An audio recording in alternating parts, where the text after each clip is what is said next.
Dinas Pemberdayaan Perempuan, Perlindungan Anak dan Pemberdayaan Masyarakat sukses gelar rapat koordinasi lintas sektor guna mewujudkan Lubuk Linggau yang ramah dan aman bagi perempuan dan anak.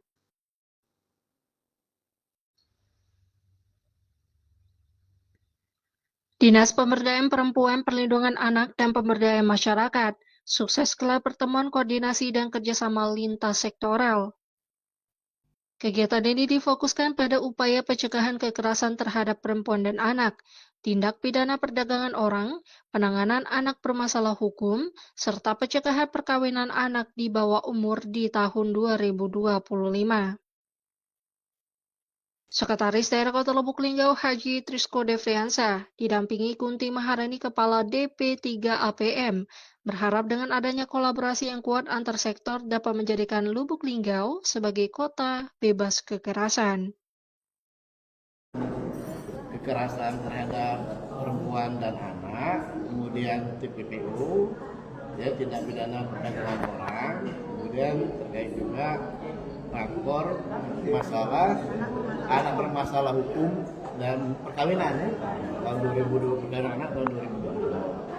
Ya, memang kegiatan ini kan sosialisasi atau rakor ini ada 2 tahap.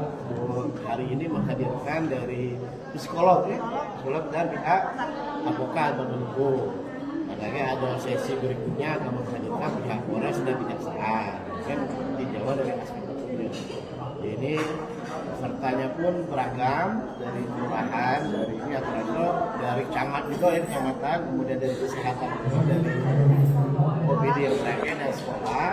Ya, dengan harapan melalui rakor ini didapatkan suatu rumusan pola bagaimana tentang baik sosialisasi maupun pemahaman terhadap masyarakat ketika hal tersebut.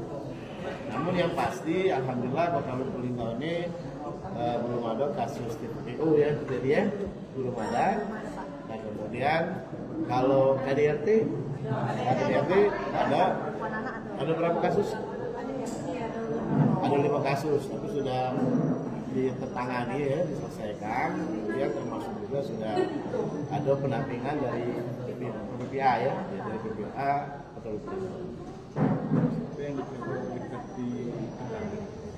ya, ditekankan otomatis dimulai dari edukasi pendidikan, makanya tadi banyak dari yang hadir kelas sekolah agar melakukan pemberian pemahaman kepada anak-anak, khususnya yang pernikahan yang dini ini, ya, pernikahan anak ini, yang anak di bawah umur ini penting.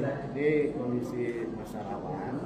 Nah, kemudian yang kedua, dalam hal bijak menggunakan sosial media. Kadang-kadang melalui sosial media itulah berdampak pada menjadi dalam tanda kutip, ya, dengan padahal kejadian itu di luar daerah gitu. Akhirnya di sana ada di sini lanjut lah, kalau itu lagi dari